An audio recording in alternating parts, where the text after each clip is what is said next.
오늘 임진일주 할 차례인데요. 임진일주. 임진일주.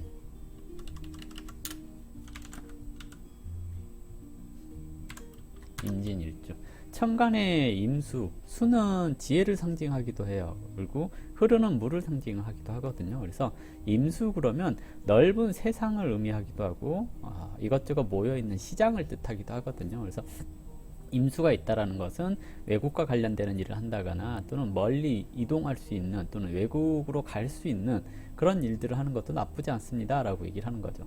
갑자국의 임수 그러면 지지의 신금을 만나서 이제 체계가 잡혀져 가는 세상을 처음 만나는 시장을 얘기를 하는 거고요. 갑술국의 임수는 오화를 만나서 좀 더 세분화된 또는 좀 더 전문적인 기술력을 가지고 세상에 나가자라고 하는 것을 얘기를 합니다. 그리고 갑신국의 임수는 진토를 만난 건데요. 진토라고 하는 것은 이 임묘지인하면서 뭔가를 배우고 익힌 상태에서 사옴이라고 하는 세상에 나가서 활동하기 위한 준비 단계를 얘기를 하거든요. 그래서 임수 그랬으니 뭔가 아직 정리되지 않은 상태에서 세상에 나가는 것을 뜻하기도 합니다. 그래서 뭔가 속은 복잡하고 겉으로는 고요해 보여도 속은 복잡하고 안정되어 있지 않기 때문에 마음이 좀 공허해지기 쉬운 그런 상태를 얘기를 하는 거고요. 지지의 진토는 자신이 배운 것을 통해서 사회에 진출하기 위한 준비 단계에 들어가는 그런 시기이거든요. 그래서 변화가 무쌍한 이렇게 용으로 비유하게 되는 경우가 많고요. 갑자국의 진토는 무토를 만나서 이제 세상이라고 하는 것에 대한 정보를 습득하는 그런 단계의 진토라고 얘기를 합니다. 그리고 갑술국의 진토는 경금을 만나서 세상에 나가기 이전에 체계화된 시스템을, 그러니까 체계화된 시스템을 통해서 세상에 나가기 위한 인재를 배출하는 그런 시기를 얘기를 한다면, 갑신국의 진토는 임수를 만나서 넓은 세상을 나가기 위한 준비를 하게 된다는 거 안다라는 겁니다. 다만 사회 경험이 부족한 단계이기 때문에 때론 과감하기도 하고 성급하기도 할 수 있다라고 얘기를 해서, 임수일주 그러면 고집이 있고 성급하다라고 얘기를 해볼 수가 있을 겁니다. 보통 이제 이 두 개가 만난 거잖아요. 세상으로 흘러가는 임수, 사회에 진출하기 위한 준비를 하는 진토가 만났기 때문에 마음은 급한데 몸은 따라주지 않는 단계에 이렇게도 얘기를 하거든요. 그래서 말이 좀 많아요 라고 얘기를 하기도 하는데요. 그런 거 있잖아요. 사람이 좀 그 임수라고 하는 것이 잘 조용히 고요하게 흘러가면 잔잔하잖아요, 물이. 근데 좁은 통로를 이렇게 빠져나가려고 하면 되게 시끄럽거든요. 그래서 되게 사람을 질리게 말을 많이 합니다 라고 얘기를 하거든요.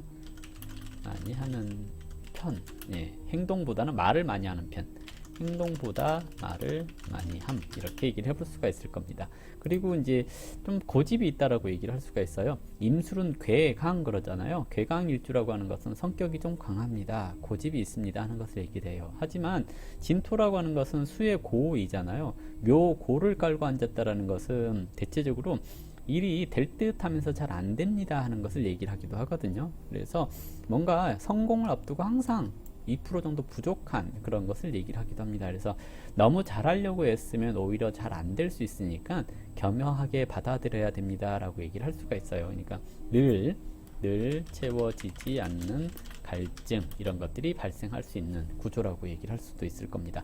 일단은 그 임수라고 하는 것이 넓은 시장을 얘기를 하는 거고, 진토로 가는 것은 사회에 진출하기 전 단계라고 할 수가 있기 때문에 아직 걷지도 못하는 사람이 뛰려고 하는 그런 성급한 마음이 나올 수가 있거든요. 그래서 성급함으로 나오는 실수 같은 게 생길 수가 있으니까 좀 성급해지지 않도록 주의를 해야 됩니다 라고 얘기를 하는 거고요. 육친적으로 봤을 때는 일지에 편관을 뒀습니다. 편관을 일지에 뒀다라는 것은 사람과 사람 사이의 거리를 중요하게 생각한다는 얘기이기도 하거든요. 그래서 좀 사람을 만날 때 한참을 지켜보고 마음을 열어가는 그런 스타일이라고 얘기를 하는 거고요. 일단 마음을 열면 이것저것 잘 챙겨주기는 해요. 하지만 임수가 진토라고 하는 고지에 이렇게 갇혀있는 형태이기 때문에 내 사람이다 싶으면 가둬두고 통제하려고 그러는 성향이 나타날 수도 있습니다. 그래서 사람을 사귀기 어렵지만 내가 또 사람한테 잘해줬는데 상대방은 불편해할 수도 있다는 얘기입니다. 즉, 내 관점만 가지고 상대를 잘해주려고 하지 말아라, 나는 잘해주고 욕먹을 수 있다, 이런 생각을 조금 가져주시는 것도 필요하지 않을까 생각됩니다. 즉, 너무 잘해주려고 애써봐야 상대방이 고마워하지 않을 수 있다. 그러니 적당히 잘해라, 이런 생각을 가져주시면 좋지 않을까 생각되고요. 일지라고 하는 것은 배우자 운을 얘기를 하기 때문에 일지에 편관을 뒀으니 조금 보수적인 관점을 가지고 있는 것을 말을 해서, 여자는 남자는 어리고 귀여운 여자를 원하는 경우가 많고요.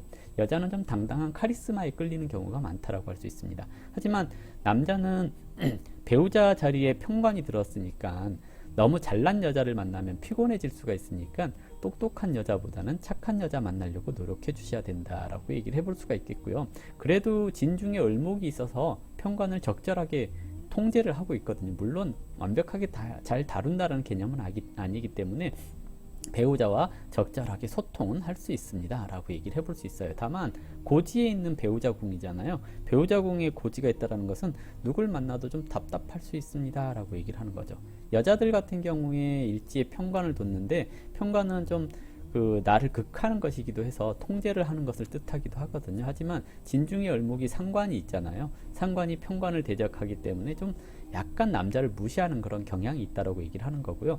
진중의 무토랑 개수가 암합을 하고 있는 거예요. 내가 만나는 여자가 짝이 있는 경우들이 많다라고 할 수 있어서 임진일주, 유부남이 접근을 잘하는 그런 일주라고도 얘기를 하거든요. 그래서 임진일주 같은 경우에 남자를 만날 때 저 사람이 애인이 있는지 없는지 잘 확인해 보시고, 결혼을 했는지 안 했는지 잘 파악을 한 다음에 만나는 것도 좀 필요하다라고 얘기를 해볼 수도 있습니다. 물론 임진일주가 다 유부남하고 엮인다 이런 개념은 아니니까요. 꼭 그렇게만 생각하시지는 마시고 남자 만날 때 좀 주의가 필요하겠구나 라고 생각을 해보시면 될 것 같아요. 일단 수고에 해당되기 때문에 결국 배우자의 통제를 받는 그런 형태라고 얘기를 하는 거거든요. 임수는 넓은 시장으로 넘어가려고 하는 그런 단계인데, 진토가 이 임수를 가둬두려고 하는 그런 성향이 있잖아요. 그래서 나는 자유롭고 싶은데, 나는 활동적으로 움직이고 싶은데 배우자 때문에 움직이지 못해요. 그래서 답답해요 하는 것을 얘기를 하기도 하죠. 이 말은 배우자 운이 그렇게 좋은 것은 아닙니다 라고 얘기를 합니다. 물론 배우자 운이 뭐 나쁘거나 그런 건 아닌데요. 어쨌든 배우자라든지 또는 내 가족이라는 그 틀 안에서만 움직여야 되기 때문에 임진일주는 결혼하고 나면 조금 활동 반경이 좀 줄어든다거나 활동할 때 좀 불편함을 겪을 수 있습니다 라고 얘기를 해볼 수도 있죠. 그래서 결혼 좀 늦게 하시는 게 좋지 않겠어요? 네. 자유롭게 살다가 결혼하는 게 좋으니까. 아무튼 임진일주, 네, 이렇게 또 끝내보죠.